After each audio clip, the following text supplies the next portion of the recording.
వీళ్ళకి ఏంటి క్లాసెస్ ఏమైనా మేడం ఏంటంటే వీళ్ళందరూ కూడా కాలేజీ నుంచి చదువుకొని పిల్లలు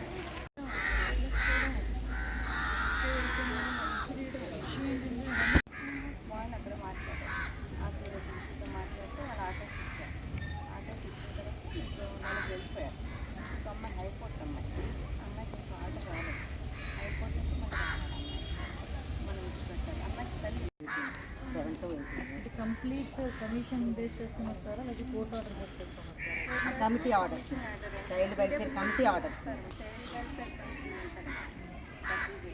ఇవాళ 50 ఇద్దరు వచ్చి జగనల్సి మిగతా పిల్లలు పేరెంట్ ప్రొటెక్షన్ ఒకలే మేడం, సారీ ఒకరు వచ్చి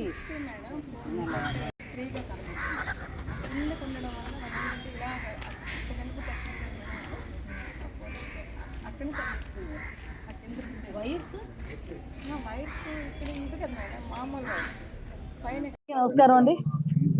గత 3 రోజులుగా బాలికా సదన్లోని అమ్మాయిలు ఇబ్బంది పడుతున్నారు, వాళ్ళు బయటికి వెళ్ళిపోతామని చెప్పేసి కొంచెం గొడవ చేస్తున్నారని చెప్పి మీడియాలోని వాటిలోని కూడా ఆ రోజు నాకు డే ఫస్ట్ని కూడా తెలిసిన తర్వాత ఇమీడియట్గా ఆ రోజు నేను అదే రోజు కలెక్టర్ గారితో అదేవిధంగా సిపి గారితో కూడా మాట్లాడడం జరిగింది. కలెక్టర్ గారితో మాట్లాడిన తర్వాత ఇమీడియట్గా ఐసిడిఎస్ వాళ్ళని అదేవిధంగా సిడబ్ల్యూఎస్ వాళ్ళని ఇక్కడికి పంపించి ఇక్కడ పిల్లలతో కూడా మాట్లాడించడం, అదేవిధంగా వాళ్ళు ఏదైతే వాళ్ళు డిమాండ్స్ చేశారో కొన్ని డిమాండ్స్ ప్రకారంగా కొంతమందిని ఇక్కడ నుంచి వాళ్ళ హోమ్స్కి పంపించడం, ఇవన్నీ కూడా రెగ్యులర్గా జరిగిన ప్రొసీజర్లో జరిగినాయి. అంటే డే ఫస్ట్ వాళ్ళు ఎప్పుడైతే యాజిస్ట్రేషన్ చేశారో నా దృష్టి కూడా వచ్చిన వెంటనే ఇమీడియట్గా కలెక్టర్ గారితో మాట్లాడిన తర్వాత సిపి గారితో కూడా మేము మాట్లాడినప్పుడు సిపి గారు కూడా ఒక మాట చెప్పారు. అసలు లోపల వాళ్ళు ఏం జరుగుతుంది క్లియర్గా తెలుసుకోవటానికి ఒక ఉమెన్ పోలీస్ని అదేవిధంగా ఒక ఎంఆర్ఓ గారిని కూడా పంపించి లోపల ఇండివిజువల్గా ఒక్కొక్క పిల్లలతో కూడా మీరు మాట్లాడండి అని చెప్పిన తర్వాత ప్రత్యేకంగా వాళ్ళు కూడా లోపలికి వెళ్ళి ఎంఆర్ఓ గారు అదేవిధంగా లోకల్ పోలీస్ కూడా లోపలికి వెళ్ళి అందరితో కూడా క్లియర్గా మాట్లాడడం జరిగింది. అయితే కొంతమంది పిల్లలు ఇక్కడికి వచ్చిన పిల్లల్లో అరౌండ్ ఇక్కడికి 53 to 60 మెంబర్స్ ఉన్నారు. మొన్నటి వరకు ఒక 60 మంది పిల్లలు ఉండేవారు. ఇప్పుడు అరౌండ్ 4 బయటికి పంపించడం జరిగింది, వాళ్ళ హోమ్స్కి ఇంటికి పంపించడం జరిగింది. డిఫరెంట్ ఏరియాస్ నుంచి కూడా ఇక్కడికి వస్తారు. దగ్గర 13 జిల్లాల నుంచి ఇక్కడికి వచ్చే పరిస్థితి కూడా ఉంది. నేను చూశాను ఇందాక 2-3 మాట్లాడేటప్పుడు రాయ్పూర్ నుంచి ఒక అమ్మాయి ఉంది, జార్ఖండ్ నుంచి ఒక అమ్మాయి ఉంది. వీళ్ళు ఏం చేస్తుంటారంటే తల్లిదండ్రుల నుంచి తప్పిపోయో లేకపోతే తల్లిదండ్రుల మీద కోపంతోనో ఈ రైల్వే స్టేషన్లో ట్రైన్స్ ఎక్కేసి లేక బస్సులు ఎక్కేసి ఇలా వచ్చిన వాళ్ళందరూ కూడా ఈ ఉమెన్ అండ్ చైల్డ్ వెల్ఫేర్ వాళ్ళు వీళ్ళందరూ కూడా వీళ్ళ టీం రెస్క్యూ చేసి ఇక్కడికి తీసుకొచ్చి పెట్టే పరిస్థితి. కొంతమంది ఇక్కడికి వచ్చిన తర్వాత కూడా కొన్ని సందర్భాల్లో వాళ్ళ అడ్రస్లు కూడా వాళ్ళు ఎక్స్ప్లెయిన్ చేయలేరు, చెప్పలేరు. కొన్ని సందర్భాల్లో వాళ్ళ పేరెంట్ తాలూకా ఫోన్ నెంబర్స్ కూడా వాళ్ళు మర్చిపోతారు. కొంతమంది చిన్నపిల్లలు కూడా ఉన్నారు.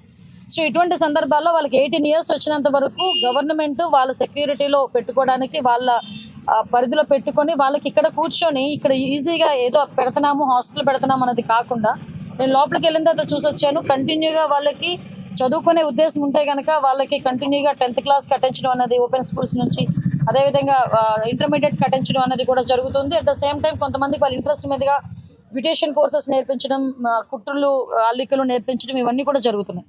వీళ్ళకి రెగ్యులర్గా నేను లోపల పిల్లలతో కూడా మాట్లాడాను. రెగ్యులర్గా వాళ్ళకి క్యారమ్స్ ఆడించడానికని స్పోర్ట్స్ ఆడించడానికని కొంతమంది డిప్లాయ్ అవుతుంటారండి. మేము ఇక్కడ బాగానే ఉన్నాము, కాకపోతే కొంతమంది పిల్లలు వాళ్ళ ఇంట్లోకి వెళ్ళడానికి అని చెప్పేసి ఇబ్బంది పడి మొన్న కొంచెం ఇబ్బంది పెట్టారని కూడా చెప్పడం జరిగింది. అయితే ఇక్కడ గవర్నమెంట్ పరంగా మేము తీసుకోవాల్సిన చర్యల గురించి కూడా చర్చించినప్పుడు ఉన్న డిపార్ట్మెంట్ వాళ్ళతో డెఫినెట్గా ఇక్కడికి సైక్రియాటిస్ట్ ఎవరైతే ఉన్నారో అంటే కొంతమంది పిల్లలు ఇక్కడ పోక్సో కేసులో కొంతమంది ఉంటారు. అంటే చిన్నప్పుడే లైంగిక దాడి అనేది జరిగితే వాళ్ళు మెంటల్గా కొంచెం డిస్టర్బ్ అవుతారు.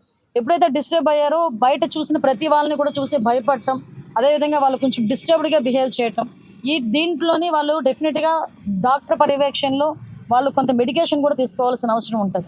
సో ఇటువంటి సందర్భాల్లో వాళ్ళకి ఎక్స్ప్లెయిన్ చేసే పరిస్థితి కూడా లోపల దగ్గర 15 మంది స్టాఫ్ పనిచేస్తున్నారు. వీళ్ళందరూ కూడా సేమ్ అదే పనిలో వాళ్ళందరూ ఉంటున్నారు. సో నేను ఇందాకే మన కలెక్టర్ గారితో కూడా మాట్లాడడం జరిగింది. డెఫినెట్గా వీళ్ళని బయటకి తీసుకెళ్లకుండా ఏదో వాళ్ళని ఎక్కడికో తీసుకెళ్తున్నారు, మమ్మల్ని మెంటల్ హాస్పిటల్కి తీసుకెళ్తున్నారు ఇలాగా అన్న ఫీలింగ్ లేకుండా, అంటే ఒక్కసారిగా వాళ్ళకి పేరెంట్స్ దగ్గర లేకపోయేసరికి అంతవరకు పేరెంట్ కంట్రోల్లో ఉన్న లేకపోతే ఎక్కడైనా వాళ్ళ ఇళ్లలో ఉండి ఒకేసారి ఇక్కడికి వచ్చేసరికి వాళ్ళు మెంటల్గా కొంచెం డిస్టర్బ్ అయ్యి వాళ్ళు సూసైడ్ అటెంప్ట్స్ చేయడం అన్నది లేకపోతే వాళ్ళు కోసేసుకోవడం అనేది రకరకాలు చేస్తుంటారు.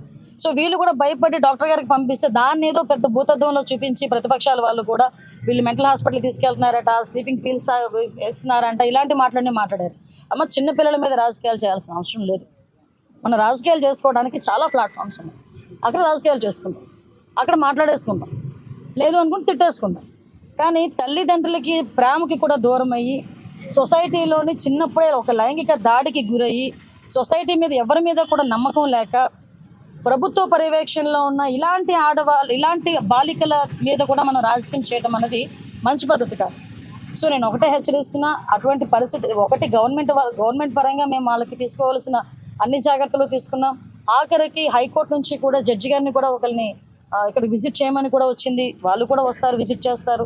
సో ఇక్కడ ప్రభుత్వ పర్యవేక్షణలో ఉన్న బాలికలు నిజంగా వాళ్ళ పేరెంట్స్ కనుక విల్లింగ్ అయ్యి వాళ్ళని తీసుకెళ్లేటట్టయితే ఇక్కడ నామ్స్ ఉంటాయి. సిడబ్ల్యూసీ వాళ్ళు అక్కడ చైర్మన్ విల్లింగ్ ఇవ్వాలి.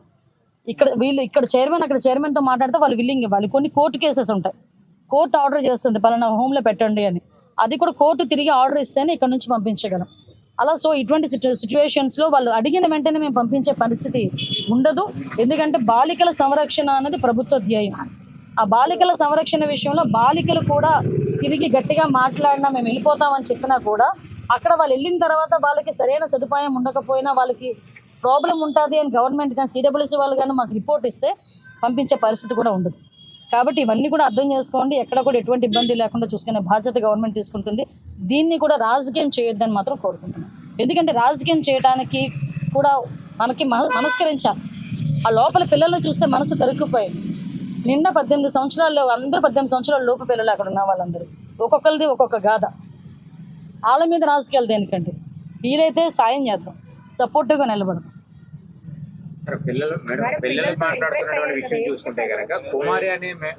ఆవిడ ఆల్రెడీ విషయం తెలిసిందంటే ఆవిడని ఇక్కడ నుంచి పంపించడం కూడా జరిగింది.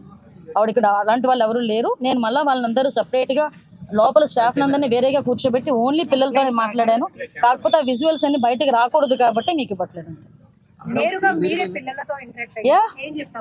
వాళ్ళ పిల్లలు ఒకటేనండి. ఇప్పుడు పిల్లలు కొంతమంది చెప్పాను కదా, డిఫరెంట్ కేసెస్లో వస్తారు. కొంతమంది పేరెంట్స్ సపోర్ట్ ఉండదు, కొంతమంది పేరెంట్స్ కావాలని అక్కడ అంటే బయటకు పెడితే వీళ్ళు ఏమైనా ఇబ్బంది పడతారేమో అని చెప్పి కొంతమంది పేరెంట్సే దగ్గర నుండి వీళ్ళని హోమ్లో జాయిన్ చేసే పరిస్థితి. కొన్ని కేసెస్లో పోక్సో కేసెస్లు, ఒక్కొక్కరిది ఒక్కొక్క బాధ. నిజంగా కడుపు తరుక్కుపోయిందండి. కొన్ని సందర్భాల్లో పేరెంట్స్ కూడా రెస్పాండ్ అవ్వట్లేదు. 13 జిల్లాలు ప్రస్తుతానికి నో ఇక్కడ చాలా పెద్ద బిల్డింగ్, లోపల పెద్దది, సఫిషియెంట్ గానే ఉన్నారు. అన్ని క్యామ్స్ అన్ని ఉన్నాయి, కెమెరాస్ అన్ని ఉన్నాయి. ఎక్కడ కూడా ఎటువంటి ఇబ్బంది లేదు. గవర్నమెంట్ ఒకసారి అదే పరిస్థితి కావాలి ఆ పరిస్థితి